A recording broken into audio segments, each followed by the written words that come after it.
if I'm not mistaken, I'm pretty sure that the Roseville mission is the biggest mission area-wise in California. A lot of missions in California are in cities, and you walk on foot.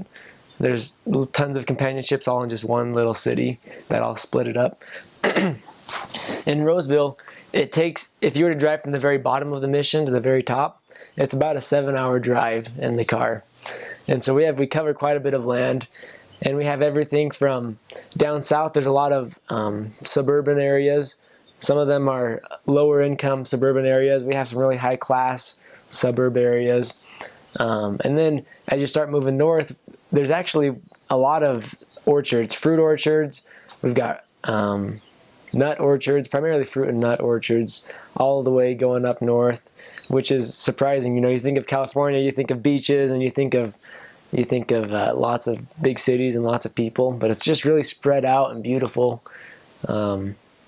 And then you've also got lots of little podunk towns that are usually, it's around the orchards, and as you get further up north, it's a little more spread out. You don't get so many of the city dwellers, and you get towns with people that have 5 or 6 teeth, just kind of in the middle of nowhere. They've got just a few shops in town, but lots of variety.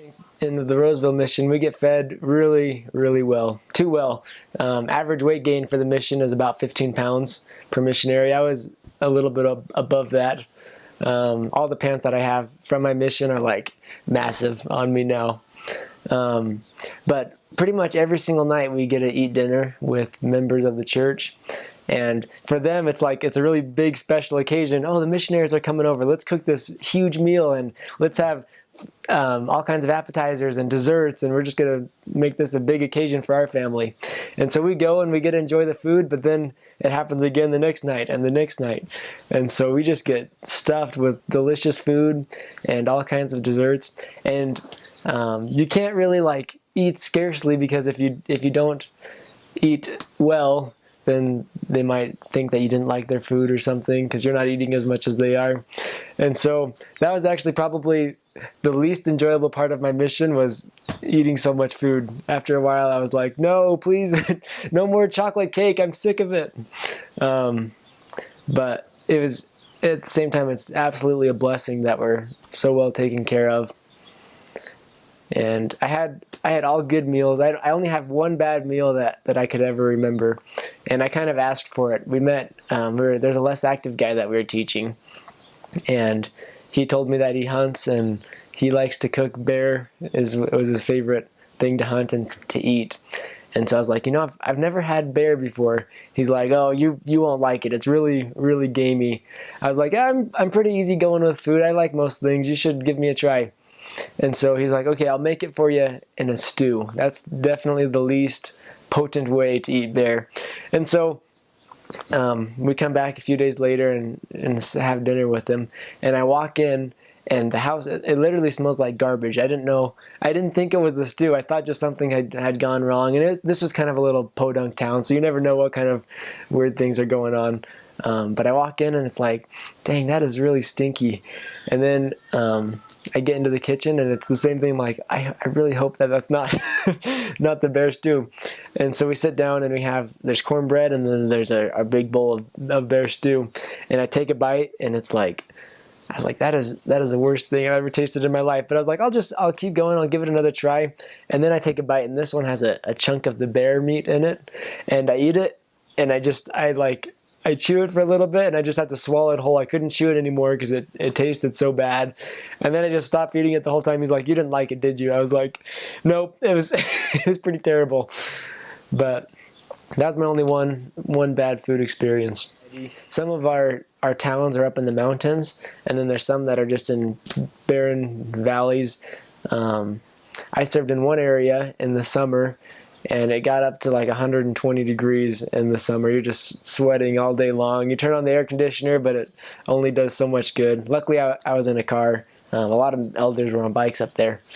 But I remember we'd get home at night, 9 o'clock at night, and we look at the thermometer in the car, and it's like 110 degrees, and the sun's been down, and it's just like miserable. And then we have just this little swamp cooler in our house, and it's only in one window, and so we had to block off all of the other doors to the house and try to cool just that one room as much as we could. We moved our beds into there. Luckily it was the same room as the kitchen. We brought our study desks into there and like just lived in this one little box, tried to stay cool. But then at other places, I served in one area called Colfax, and it goes all along Highway 80. And as you get up further north, up into the mountains, there's lots of snow. We came up to one house. It's probably a half an hour drive. We were out visiting some less active members up there, and we see these houses that have pretty steep roofs, and the snow is like coming up all the way to the edge of the roof. It's probably 4 or 5 feet of snow. I had my companion, just before I had gotten there, he got in a car accident driving in the snow. And so we get a huge variety of weather. Definitely be prepared with warm jackets. I was on my bike in the wintertime. I had on my normal missionary clothes. I had on a wool sweater. I had my jacket on, my suit jacket, and then I had a cotton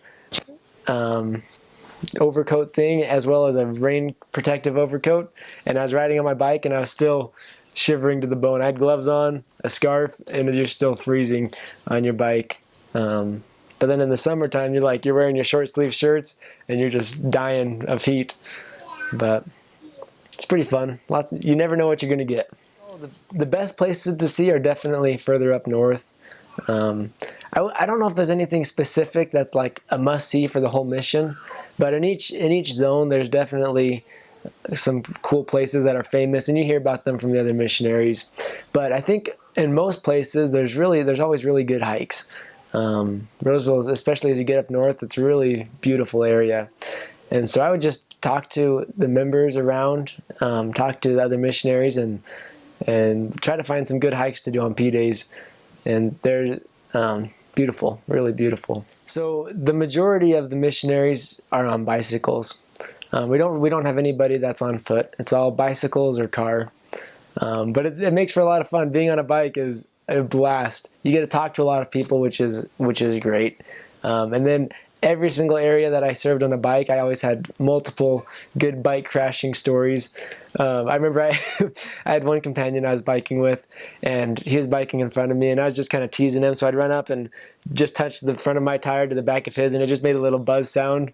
And so just 10 minutes later, I was in front of him this time, and he was trying to tease me back and do that same thing, but he didn't know that you have to go straight on. He kind of came on to the side, and he was turning his wheel in, and then his wheel stops on my wheel, and he just keeps going and goes flying into the bushes, and he literally like disappears into a bush. His bike stays on the ground, on the sidewalk. He has one leg sticking out, and I just heard this big crash, so I slam on my brakes and turn around, and he's like, Elder Heilman, get me out of here. I can't get out. But bikes definitely made for good stories and a lot of good missionary work. And then the rest of the missionaries, as you get up further north, it's one of the best experiences of my mission. I was in my last area, and we were in a car. And one thing that we really felt like we were missing out on was just the opportunity to talk to a lot of people. And so me and my companion were like, you know what? Why couldn't we just stop and talk to people while we're driving? And so we didn't want to stop and talk to everybody because that's just weird and not even feasible, really.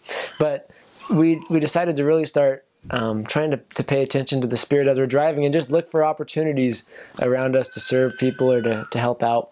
And so every day as we'd go out, we would pray to be guided by the Spirit and just to know who needs us. And so as we drive around, there'd be people that we'd just feel really impressed to, hey, we should just get out, stop the car, and get out and talk with them. Usually they actually, I would say the majority of them ended up really well. Either we were able to help them out with something, we had a really good conversation with them. But I remember one lady we were driving. This was probably a couple weeks into us doing this. We were driving past, and I saw her. She was just getting something out of her car. It looked like she was helping out her kids or something. I couldn't tell. But we're just driving past, and I didn't think much of it. But just the image of her in her car was like stuck in my head, which is weird. You know, you drive past all kinds of people and you don't get left lingering on them.